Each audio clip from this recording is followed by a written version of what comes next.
Watoto wa Mungu Baba aliye hai, Bwana Yesu apewe sifa. Bwana Yesu asifiwe sana. Ninamshukuru Mungu Baba, Mungu Mwana, Mungu Roho Mtakatifu kwa nafasi tena aliyotupa kwa ajili ya utukufu wake. Hakika Baba yetu wa mbinguni ametupa nafasi, na sisi tumekusanyika kwa jina kuu la Bwana wetu Yesu Kristo. Tuna ibada ya kujifunza neno la Mungu na maombi kwa jinsi au kwa kadri vile Roho Mtakatifu wa Mungu alivyokusudia iwe na alivyokusudia kuiongoza. Ninakukaribisha sana kwa moyo unyenyekevu kabisa, moyo wa unyenyekevu. Ninakukaribisha kwenye ibada hii. Ninayesema nawe ni Mama Elwa, Jesus is the way. Niko hapa kama chombo tu, mimi ni mtumwa wa Bwana Yesu. Ninaomba imani yako yote weka kwa Mungu na kwenye neno lake ambalo latosha kukuokoa, ambalo latosha kukutoa kwenye maangamizo yako yote, ambalo latosha neno la Mungu kukuponya. Neno la Mungu latosha kukuonyesha njia pasipokuwa na njia. Neno la Mungu linatosha kukutoa utukufu hadi utukufu. Neno la Mungu linatosha kukuongezea imani hadi imani. Neno la Mungu linatosha kabisa kukupa hatua zaidi. Bwana Yesu apewe sifa sana. Kwa weka imani kwa Mungu na kwenye neno lake. Bwana Yesu apewe sifa. Katika nyakati hizi za mwisho, kitu ambacho unatakiwa ukishike sana ni neno la Mungu. Bwana Yesu apewe sifa sana. Ili usipate kudanganyika, ili usipate kutetereka, ili usiangalie kushoto wala kulia, bali ulitazame neno. Neno la Mungu ni Mungu mwenyewe. Neno la Mungu ni Yesu mwenyewe. Na hii imetuthibitishia katika ile Yohana 1:1-5 ya kwamba huyu Mungu, huyu neno, huyu ni Yesu. Neno akavaa mwili, akakaa kwetu. Tumeona utukufu wa Mungu. Neno la Mungu ndilo litakalo kufanya uone utukufu wa Mungu maishani mwako. Bwana Yesu apewe sifa sana. Kwa niko hapa katika nafasi hii na Mungu akubariki sana. Tutakwenda kufungua ibada hii kwa maombi, alafu tutaangalia ujumbe ambao Roho Mtakatifu ameuachilia katikati yetu, ambao una somo ambalo linasema ya kwamba ijue nia ya Baba Mungu na nia ya Shetani katika kukukumbusha kwa habari ya dhambi zako. Kwa hiyo Mungu ana nia wakati anakukumbusha kwa habari ya dhambi zako, na Shetani pia ana nia yake. Kwa hiyo inabidi ujue. Bwana Yesu apewe sifa sana. Tuombe. Baba, nakushukuru kwa ajili ya nafasi hii. Hakika Baba yetu wa mbinguni umetupa nafasi. Hii ni nafasi ya upendeleo sana Bwana. Ni nafasi ya ajabu mno. Ninakushukuru Mungu, si kwa uzuri wetu wala kwa chochote kile, bali Bwana ni kwa mapenzi yako Mungu wewe urehemuye. Ni kwa mapenzi yako wewe Baba unayetoa neema, unayetoa na kibali kwetu sisi wanadamu. Ni kwa Roho wako Mtakatifu Baba. Asante Roho Mtakatifu wa Mungu kwa kutukusanyisha tena pamoja kwa ajili ya utukufu wa Mungu Baba. Tumeungamanika kwa jina la Yesu Kristo Mwokozi, tukiwa na ujasiri kabisa ndani ya Kristo Yesu, Bwana wetu na Mwokozi wetu, aliyekufa na kufufuka kwa ajili yetu. Tuko katika nafasi hii Bwana. Tunasema asante Baba kwa kutualika mezani pako, tule na kunywa katika meza yako Bwana, kwa ajili ya utukufu wako. Neno lako ni chakula Bwana. Neno lako Bwana, neno lako Mungu, neno lako Baba. Niseme nini kwa habari ya neno lako? Nimeliona neno lako Bwana likiponya, likiokoa, likiinua, likiuisha. Nimeona neno lako Baba likileta mwanga kwenye giza. Neno lako mfalme wa amani. Asante Yesu kwa nafasi uliotupa Baba. Baba, nakusihi rehema zako na msamaha wako juu yangu mimi mtumishi wako ulionisimamisha katika nafasi hii, na juu ya wateule wako wote pande zote, katika kila kabila na lugha na jamaa na taifa, kanisa lako, watoto wako Bwana. Nakusihi Baba, msamaha wa damu yako takatifu popote tulipokosa, iwe ni kwa mawazo yetu, kwa maneno yetu, kwa matendo yetu. Baba, nakusihi rehema zako. Ninaingia kwenye kiti cha rehema na neema na damu ya Yesu kama kuhani wako Bwana, na Yesu Kristo ndiye kuhani mkuu wa maungamo yangu haya. Baba nakusihi, nikiwa nimelibeba kanisa lako, nimewabeba watoto wako hawa Bwana, nimembeba mama huyu, baba huyu, binti huyu, kijana huyu, nimewabeba watoto hao, nimewabeba wazee hao Bwana, kanisa lako lote, mwili wako Kristo Baba, ambao umeuthamini kabisa, unauangalia kwa jicho la tofauti kabisa. Baba Mungu nakusihi, rehema zako, msamaha wa damu yako juu yangu mimi mtumishi wako na juu ya watoto wako hawa Bwana, ukapite sasa. Damu yako Yesu itutakase, damu yako Yesu ya agano jipya itusafishe. Safisha mioyo yetu, akili zetu, fahamu zetu, nafsi zetu, miili yetu Baba, tutakasike kwa damu yako takatifu, kila kitu katika maisha yetu, ndani na nje yetu. Damu yako ikapite sasa kwa ajili ya utukufu wako. Roho Mtakatifu wa Bwana, tunazidi kukufungulia kila mlango wa maisha yetu. Chukua nafasi yako Roho wa Bwana, chukua nafasi yako hata katika ibada hii. Roho Mtakatifu wa Mungu, iongoze sawa sawa na mapenzi yako. Nijalie mtoto wako Baba kulinena neno lako kwa ujasiri wote katika hekima yako, katika jina la Yesu Kristo. Roho Mtakatifu wa Bwana Yesu, uliopo ndani ya neno hili, ukalithibitishe neno lako Bwana pande zote, katika jina la Yesu. Na kila mahali ninapopita neno hili, ninaachilia damu ya Yesu, na mwaga damu ya Yesu kwenye maanga yote, kwenye mbingu zote, kwenye kila kabila na lugha na jamaa na taifa, kwa jina la Yesu. Na mwaga damu ya Yesu kwenye falme na mamlaka, ninaachilia damu ya Yesu Kristo ya agano jipya, baharini, nchi kavu, na mwaga damu ya Yesu kila eneo. Bwana Yesu, neno lako lipolikusudia kupita, linakwenda kupita sasa, na linaweka alama ya wokovu wako katika jina la Yesu. Roho Mtakatifu wa Mungu, ukamtukuze Kristo kupitia neno hili, ukamtukuze Kristo Yesu kupitia ibada hii. Roho Mtakatifu wa Bwana, endelea kujifunua katikati yetu kama nguvu ya mwalimu yenye kutufundisha. Roho Mtakatifu juu yetu, fanya kazi yako Bwana, katika jina la Yesu. Tenda kazi pamoja nami mtumishi wako kwa ajili ya utukufu wako. Baba, nasema asante kwa kuwa umetenda. Jina la Bwana Yesu libarikiwe na liinuliwe milele. Asante Baba, kwa maana hakuna silaha yote itakayofanyika juu ya ibada hii na kufanikiwa, katika jina la Yesu Kristo, Mwana wa Mungu aliye hai.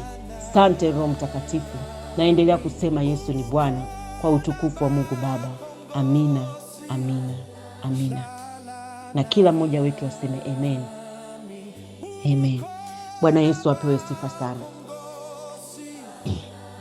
Ijue nia ya Baba Mungu na nia ya Shetani katika kukukumbusha kwa habari ya dhambi zako.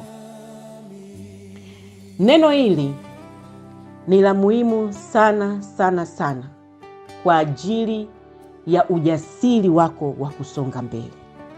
Kama unataka maisha ya kusonga mbele, imani yenye kupanda, maisha yenye matokeo, ni lazima ujue nia ya Mungu katika kukukumbusha kwa habari ya dhambi na nia ya Shetani katika kukukumbusha kwa habari ya dhambi. Ni lazima utofautishe hivyo, la sivyo utakuwa mtu wa kurudi nyuma kila wakati. Utakuwa mtu wa kuanguka, utakuwa mtu wa kutokusonga mbele. Na mimi namuomba Mungu hii isiwe nafasi yako ya kuanguka katika jina la Yesu. Mwanadamu unayenisikia sana wakati kama huu, lazima ujue unaposoma neno la Mungu au unaposikia neno la Mungu na likamulika maisha yako, likamulika njia zako kwa habari ya dhambi zako, ujue Mungu Baba wa mbinguni amekukusudia haya. Amen. Cha kwanza, nia ya Mungu Baba kukukumbusha kwa habari ya dhambi zako ni kwamba amedhamiria kukusamehe na anataka akusamehe. Kwa hiyo ana nia ya kukusamehe, anataka akusamehe, amedhamiria kukusamehe. Na ndiyo maana katika pita yako yote ukakutana na neno la Mungu ambalo unaona kabisa ni Mungu amemulika maisha yako, ni Mungu amemulika maovu yako. Kwa hiyo nia ya Mungu sio kwamba hujifiche, bali ana nia, cha kwanza kabisa ujue amedhamiria kukusamehe.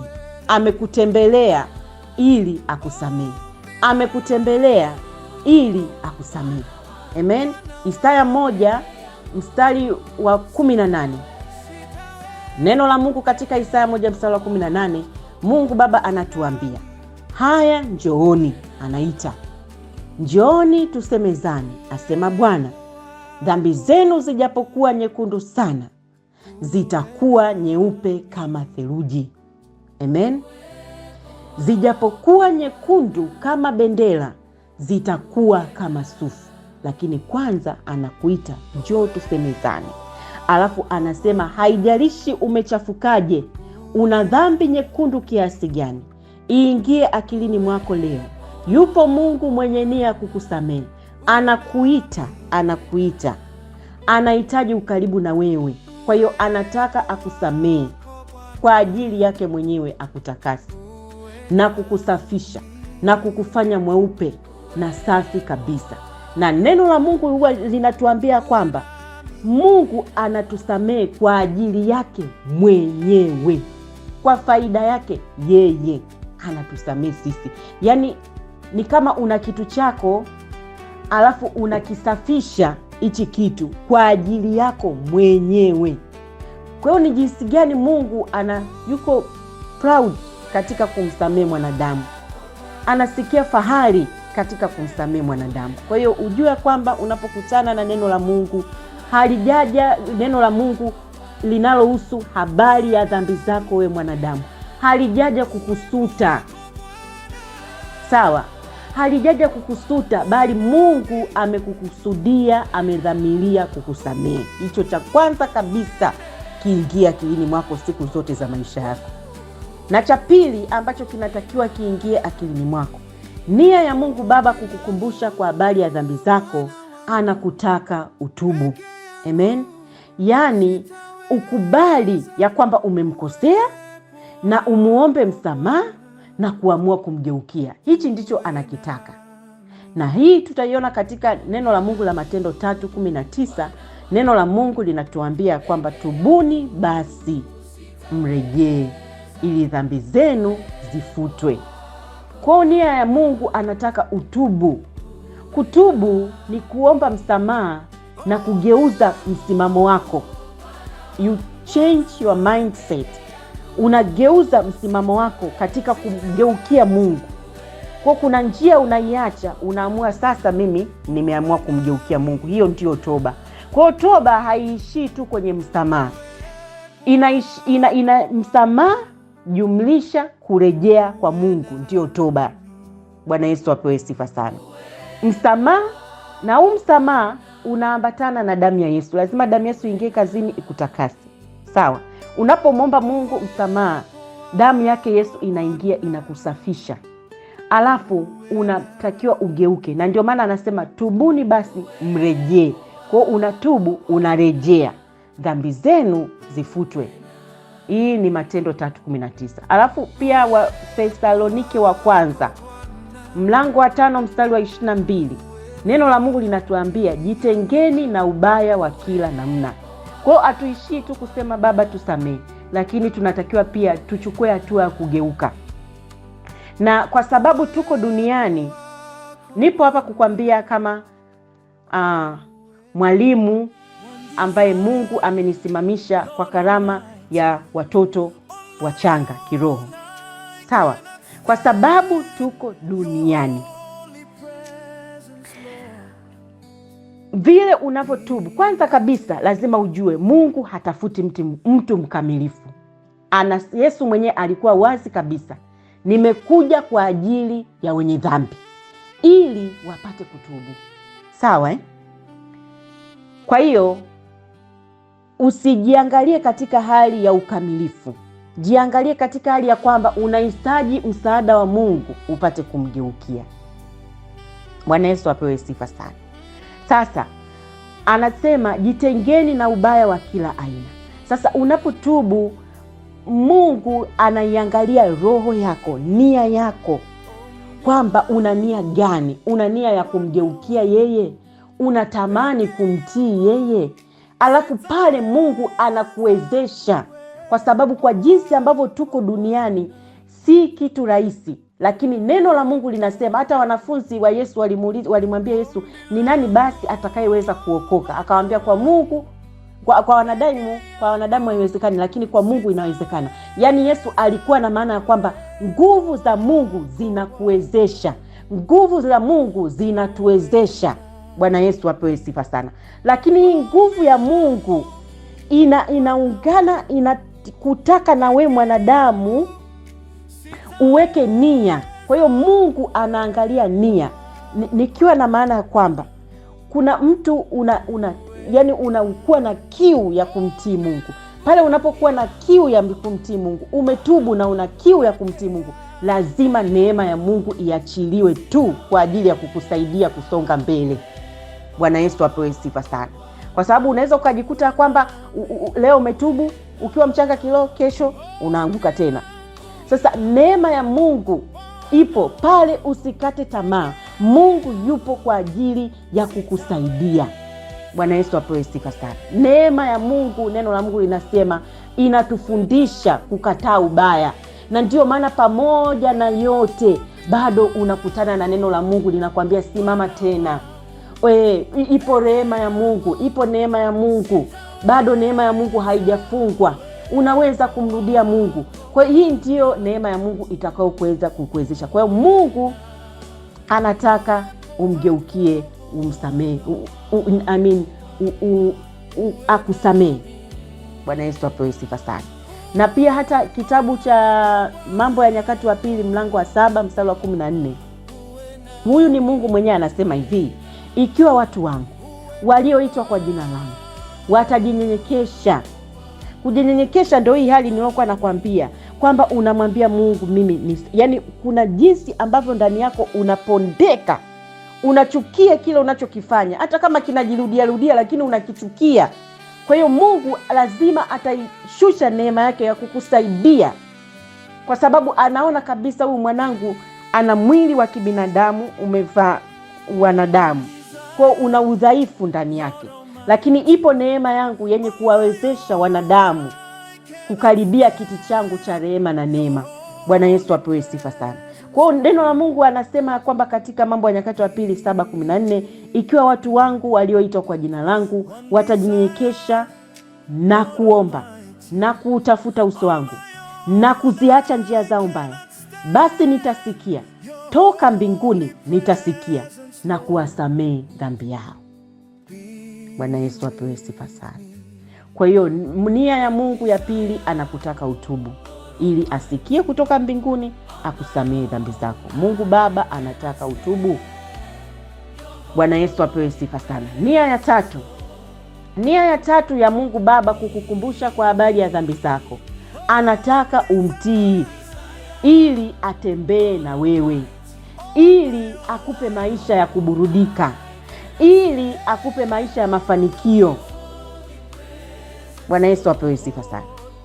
Tena haya maisha ni kuanzia hapa duniani. Umenisikia? Maisha ya mafanikio, ya kuburudika ni Mungu ambayo amekukusudia. Na ndio maana unapokutana na neno la Mungu linalomulika dhambi zako, ni Mungu anakumulika, anataka amekushushia neema yake ya msamaha na anataka umtii. Jambo la tatu, anataka umtii. Ukisha mtii, anaanza kukushika mkono, kuanza kutembea na wewe. Na baada Mungu akikushika mkono, utaanza kuona maisha yako yanaanza kubadilika, yanakuwa maisha ya furaha hapa duniani, yanakuwa maisha ya mafanikio hapa duniani, kwa sababu unatembea na aliyeumba mbingu na nchi na vyote vionekanavyo na visivyoonekana. Bwana Yesu apewe sifa sana. Unatembea na Mungu ambaye utajiri na heshima uko mikononi mwake. Tena asema katika neno lake ya kwamba utajiri wake unadumu na matunda yake yanapita fedha iliyoteule. Kwa hiyo kama fedha iliyoteule ni dola au ni euro, sijui fedha iliyoteule ni nini, lakini ninachojua ya kwamba vya Mungu vimepita fedha iliyoteule. Kwa hiyo utaona, kwa hiyo nia ya Mungu anataka umtii ili akufanikishe katika njia zako zote. Bwana Yesu apewe sifa sana. Ili akuburudishe katika njia zako zote. Anataka akuondoe kwenye maisha ya huzuni, akuingize kwenye maisha ya furaha. Bwana Yesu apewe sifa sana, wapendwa. Kwa hiyo ninaweza nikasema hizi ni nia tatu kubwa kabisa za Mungu, ambapo akikukutanisha wewe na mwanadamu na neno lake la msamaha, na neno lake la msamaha, na lile neno lake likakumulika kwa habari ya dhambi zako, amekukusudia haya. Kwa hiyo unaona kwamba Mungu anakukusudia mema. Neno la Mungu linapokukuta, alikukuti ili likusute, alikukuti ili likukandamize, bali linakuvuta katika neema ya Mungu ya toba. Na katika kipengele cha tatu, hii kwamba Mungu anataka kusamehe na apate kukuburudisha, inajithibitisha katika neno la Mungu la Matendo 3 ule mstari wa 19 na wa 20. Neno la Mungu linatuambia, tubuni basi, anatubembeleza, mrejee ili dhambi zenu zifutwe, zipate kuja nyakati za kuburudishwa kwa kuwako kwake Bwana, apate kumtuma Kristo Yesu mliyewekewa tangu zamani. Kwa hiyo unaanza kutembea hatua kwa hatua na Bwana Yesu, lakini ni lazima uanze hatua ya kutubu, ya kurejea. Dhambi zako zinafutwa, Yesu anakushika mkono. Kwa hiyo wapendwa, kwa neno hili, nyakati za kuburudishwa na Mungu haziwezi kuja bila toba. Kwa hiyo anataka utubu, kwa sababu amekukusudia kutembea na wewe na kukupa maisha ya furaha na mafanikio. Anataka utubu na umtii, umgeukie. Alafu katika Isaya 1 mstari wa 19, neno la Mungu katika Isaya 1 mstari wa 19 linasema ya kwamba kama mkikubali na kutii, mtakula mema ya nchi. Mema ya nchi utayala utakapokubali na kutii. Kwa hiyo Mungu anakukusudia haya. Bwana Yesu apewe sifa sana. Kumbuka ujumbe ambao Roho Mtakatifu ameuachilia, na kukumbusha kichwa cha somo letu, ijue nia ya Baba Mungu na nia ya Shetani katika kukukumbusha kwa habari ya dhambi zako. Sasa naingia sehemu ya pili.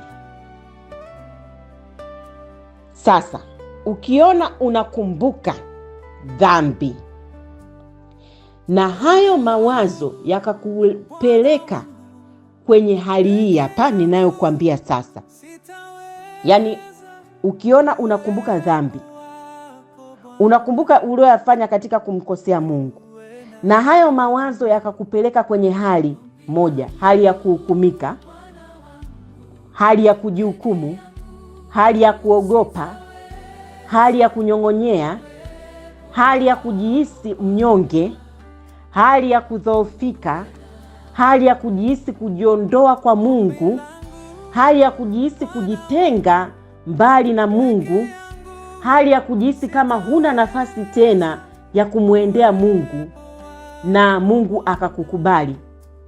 Ujue na ujue tena ya kwamba hayo mawazo siyo ya Mungu, bali ni ya Shetani. Unisikilize tena. Ukiona ndani ya nafsi yako unakumbuka kwa habari ya dhambi zako, na ndani ya nafsi yako ukawa na mawazo haya ndani yako yakakupeleka kwenye hali hii hapa, hayo mawazo, hali ya kuhukumika, najua wengi mmepapitia hapo, hali ya kuogopa, hali ya kutokusonga mbele, hali ya kunyong'onyea, hali ya kujihisi we ni mnyonge, hali ya kudhoofika, hali ya kujihisi kujiondoa kwa Mungu, hali ya kujihisi kujitenga mbali na Mungu, yani unataka kumkimbia Mungu kabisa kama walivyofanya Adam na Hawa. Hali ya kujihisi kama huna nafasi tena ya kumwendea Mungu na akakukubali. Ujue kabisa hayo mawazo ni ya Shetani, na hii nia ndiyo ya Shetani katika kukukumbusha kwa habari ya dhambi zako.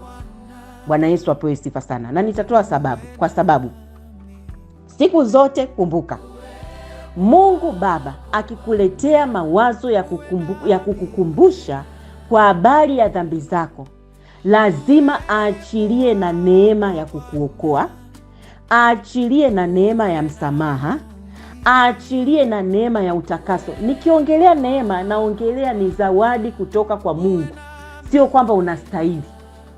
Nikiongelea neema, naongelea ni kipawa cha Mungu, ni upendeleo wa Mungu kwa mwanadamu. Kwa hiyo Mungu anapokuletea mawazo ya kukukumbusha habari ya dhambi zako, siku zote lazima hii neema iachiliwe.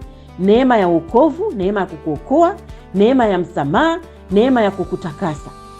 Sasa, na hii neema itakupeleka kutamani kumkaribia Mungu kwa unyenyekevu wa kutubu na sio kujificha kama vile walivyofanya Adam na Hawa. Adam na Hawa, Mungu anawauliza, mko wapi? Mbona siwaoni kwenye nafasi yenu? Wamejificha vichakani. Wamejificha, badala waende mbele za Mungu na kutubu, wamejificha. Na hichi ndicho adui anakitafuta kwa watoto wa Mungu, kwamba akukumbushe habari za dhambi, uingize ndani yako mawazo ya kujukumika, kuogopa, kuwa mbali na Mungu, kujificha kabisa, kuona kama neema ya Mungu haipo tena, ilishafungwa, mlango wa neema umeshafungwa. Yani anakupoteza kabisa kiakili, anakuvuruga kabisa. Hii ndiyo nia ya shetani. Itambue leo upate kushinda. Bwana Yesu apewe sifa sana. Neno la Mungu linasema tusikose kuzijua fikra za muovu, fikra za shetani. Bwana Yesu apewe sifa sana. Ninaamini umepata kitu hapo. Sasa, neno la Mungu katika waraka wa kwanza wa Yohana, mlango wa 3 mstari wa 23. Neno la Mungu linatuambia hivi: wapenzi, mioyo yetu isipotuhukumu, tuna ujasiri kwa Mungu. Kwa hiyo kinyume cha hapa, moyo wako ukikuhukumu, huwezi kuwa na ujasiri kwa Mungu. Na hichi ndicho shetani anachokisubiri.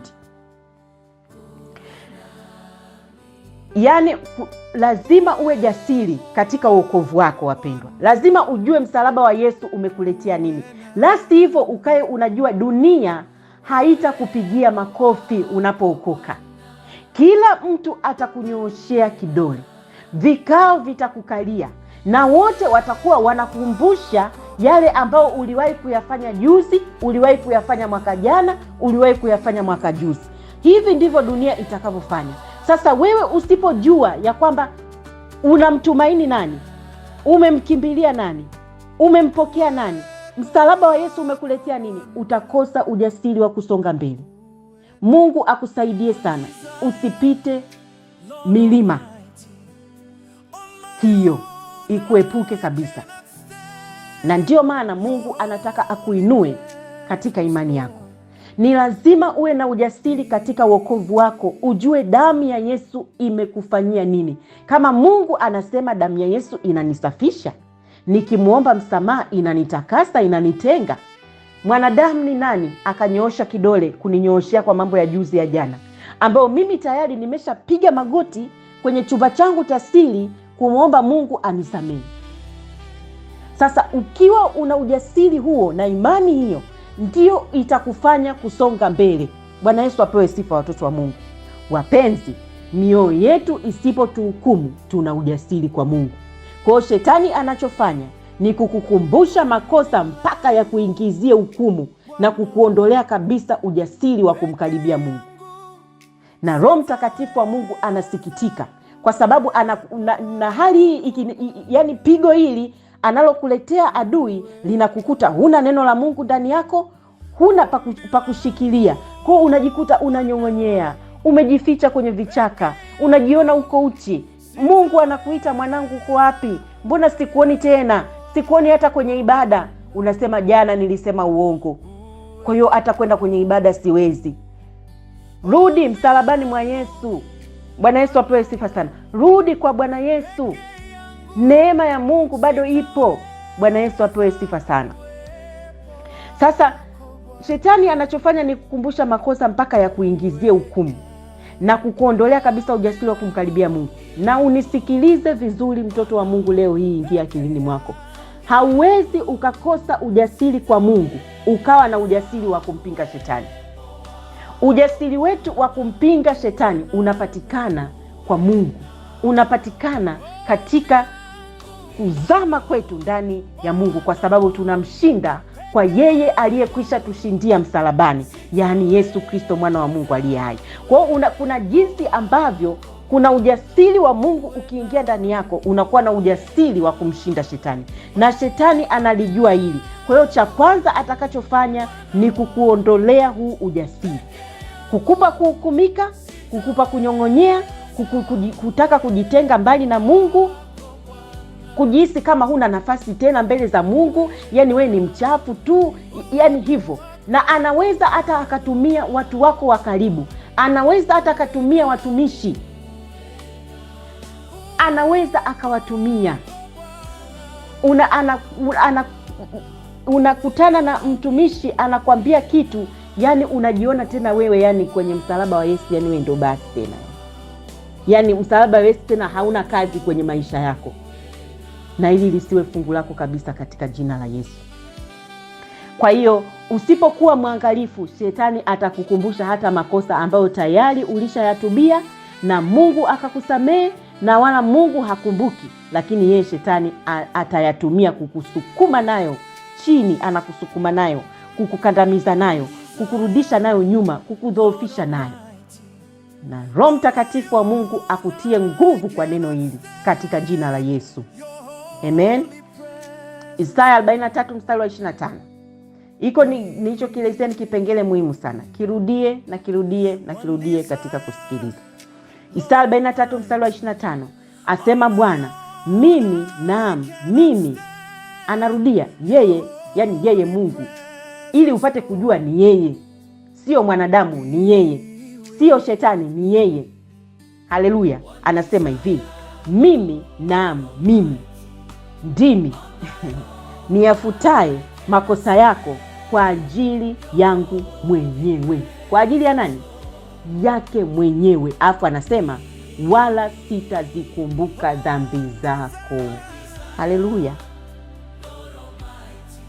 Kwa hiyo usiangalie vidole vya watu ambao hawana mbingu, ambao Yesu alisema hivi, muogopeni yule ambaye anaweza kuua mwili na akajua pa kuipeleka roho yako. Lakini msiwaogope hao waliowazunguka ambao wanaweza kuua mwili, hawajui pa kuipeleka roho yako. Mwanadamu ataishia kuua mwili wako tu, roho yako hajui pa kuipeleka. Kwa hiyo muogope Mungu. Bwana Yesu apewe sifa sana. Mimi, haleluya, naam, mimi ndimi, asema Bwana, niyafutaye makosa yako kwa ajili yangu mwenyewe, wala sitazikumbuka dhambi zako. Bwana Yesu apewe sifa sana. Haleluya. Kwa hiyo ukitubu kweli, damu ya Yesu ikaingia kazini, ikakusafisha. Na tuelewane hapa jamani, hakuna msamaha bila damu ya Yesu kwa mwanadamu. Haijalishi tunazipenda dini zetu kiasi gani, haijalishi tunapenda madhehebu yetu kiasi gani, bila damu ya Yesu kuingia kazini kukusafisha mwanadamu, hakuna msamaha bila utakaso wa damu ya Yesu. Mungu hafanyi kazi ya hasara. Amemtuma mwanawe mpendwa huko alikotoka, aliacha utukufu, aliacha enzi, akashuka, akamwaga damu yake ambao ni pure DNA ya Mungu. Hii damu isipoingia kwenye maisha yako na kukusafisha, hakuna msamaha wa dhambi. Haijalishi unaona dhambi yako ni ndogo au ni kubwa, msamaha wa damu ya Yesu usipoingia kazini, hakuna msamaha. Kwa Mungu anasamehe na kusahau, na wewe jifunze kujisamehe na kusahau ili upate ujasiri wa kusonga mbele. Pia usiruhusu shetani kukukumbusha na kukuwekea hukumu mpaka ikakusukumiza kabisa kwenye kona. Bwana Yesu apewe sifa sana. Timotheo alisema, ninamjua aliyeniokoa, ninamjua ninayemtumikia. Bwana Yesu apewe sifa sana. Lazima umjue huyu. Haleluya. Ili upate kusonga mbele lazima umjue. Dunia haitakupigia makofi. Dunia, walimwengu, mara nyingi wanafurahia kuona mwenzao anashuka chini. Tena hasa watu ambao hawana Roho Mtakatifu ndani yao wa kuwawekea mipaka. Uwe una uhakika wivu utakuwepo ndani yao, masengenyo yatakuwepo ndani yao, uchungu utakuwepo ndani yao. Wanaweza wakacheka na wewe nje, lakini vita walio nao ndani na wewe anaijua ni Mungu. Kwa hiyo lazima umjue huyu Mungu aonaye mioyo ya wanadamu, ili umkimbilie, umshikilie. Shika kwenye pindo la vazi la Yesu, ng'ang'ana hapo. Bwana Yesu apewe sifa sana. Waraka wa kwanza wa Thesalonike, mlango wa 5 mstari wa 23 mpaka wa 24. Nitamalizia na neno hili, ulisikilize kwa makini, nitalisoma. Mungu wa amani mwenyewe, amen. Mungu wa amani. Mungu ni wa amani. Kwa hiyo jambo lolote linalokuletea conflict ndani yako, linakuletea ugomvi hata kwenye nafsi yako, yani upo tu, ujue halitoki kwa Mungu. Mungu wa amani mwenyewe awatakase kabisa. Sema kabisa. Kabisa maana yake yani kusiachwe hata kidoa kimoja. Mungu wa amani mwenyewe awatakase kabisa, nanyi nafsi zenu, nafsi yako itakaswe, amen. Roho zenu, roho yako itakaswe. Miili yenu, mwili wako utakaswe. Kutakaswa manake ni kutengwa kwa kusudi maalumu la Mungu, kwa kazi maalumu ya Mungu. Kutakaswa, kutengwa. Mungu anakutakasa kwa ajili yake, anakutenga, anakusafisha kabisa na damu yake. Alafu neno la Mungu linasema muhifadhiwe muwe kamili. Kwa hiyo Mungu ana uwezo wa kukukamilisha na kukuhifadhi uwe kamili, chombo chake kilicho kamili.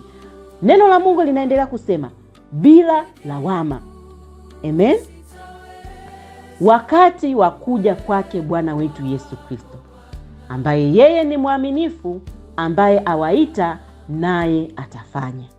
Kwa hiyo Mungu aliyetuita ni mwaminifu sana, anasamehe, anatakasa, hakika anafanya. Bwana Yesu apewe sifa sana. Na hili ndilo neno la Bwana.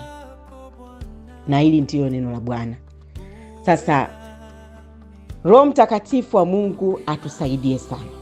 Kumbuka vile vipengele vitatu kwa habari ya nia ya Mungu unapokutana na neno kama hili.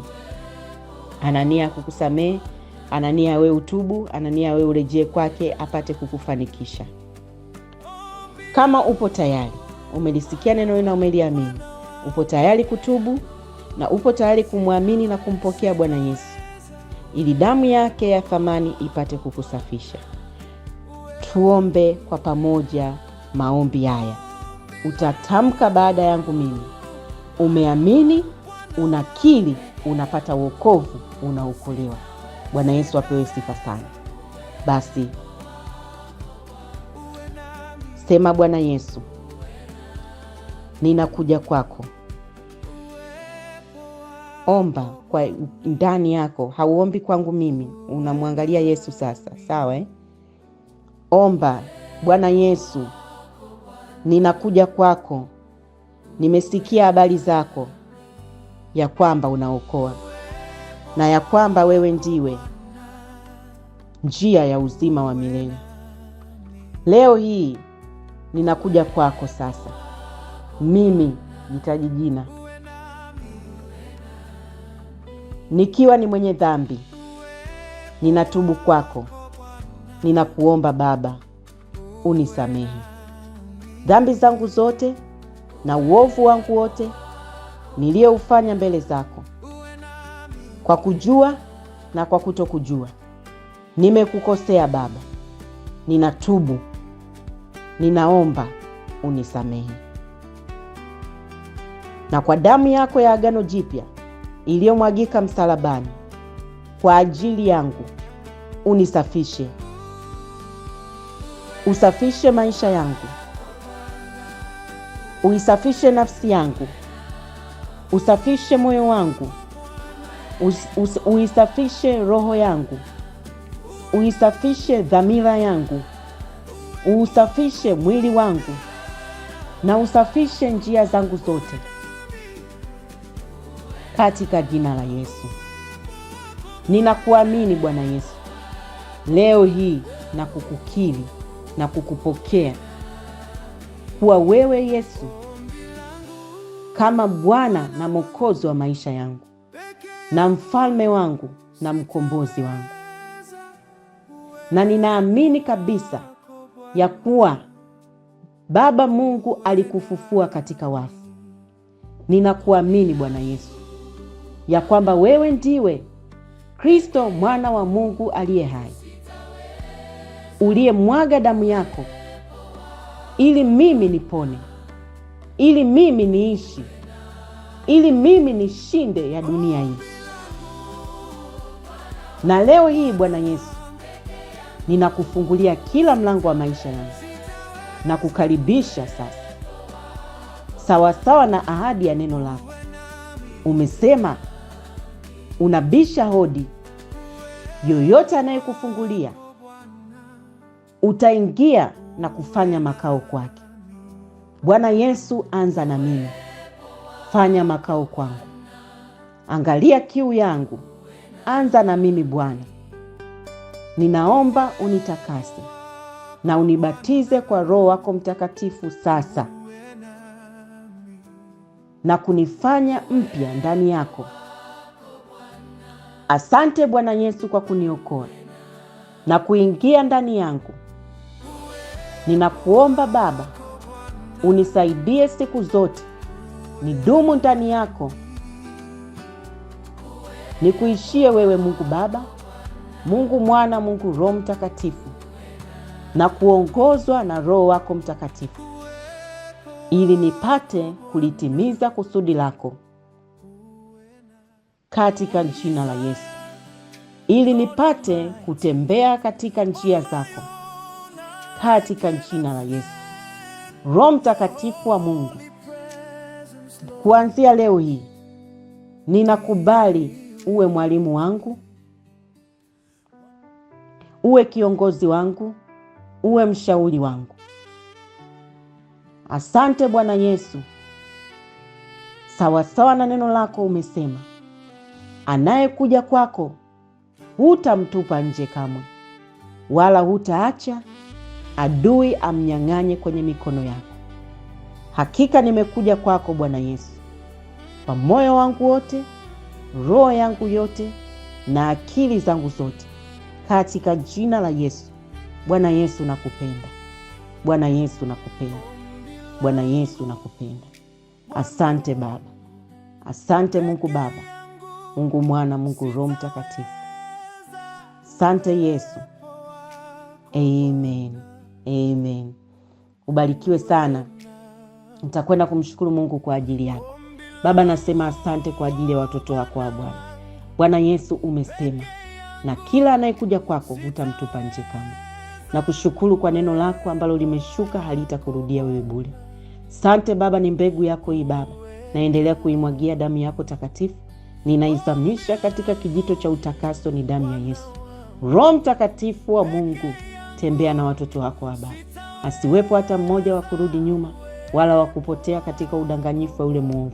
Roho Mtakatifu wa Bwana, neema yako isipunguke maishani mwao, katika jina la Yesu. Baba, asante kwa nguvu ya neno lako ambao Baba imeondoa kabisa giza lote la ule adui. Imeondoa magonjwa, imeondoa huzuni, imeondoa kuhukumika, imeondoa takataka zote za mwovu adui shetani, bali imeweka msalaba wako kwenye maisha yao sasa. Unang'aa na ulimwengu wa kiroho unauona msalaba wa Yesu unazunguka, katika jina la Yesu Kristo mwana wa Mungu aliye hai. Roho Mtakatifu wa Bwana, wapige chapa watoto wako wa Baba kwa damu ya Yesu Kristo mwana wa Mungu aliye hai. Adui hana mamlaka wala nafasi juu yao, katika jina la Yesu. Baba, nasema asante. Asante Bwana, malaika zako ambao Baba umewawekea watoto wako, malaika wa ulinzi, malaika wako Bwana, wakaambatani sasa na maisha yao, katika jina la Yesu. Baba, nakushukuru. Mapenzi yako yatimie, mwili wako uzidi kukamilika Bwana Yesu, na kazi yako ya huduma ikamilike, katika jina la Yesu. Na sifa zote na utukufu wote na heshima zote na shukrani zote tunakurudishia we Mungu Baba, Mungu Mwana, Mungu Roho Mtakatifu, katika jina la Yesu Kristo, mwana wa Mungu aliye hai. Amen. Amen. Mungu akubariki sana.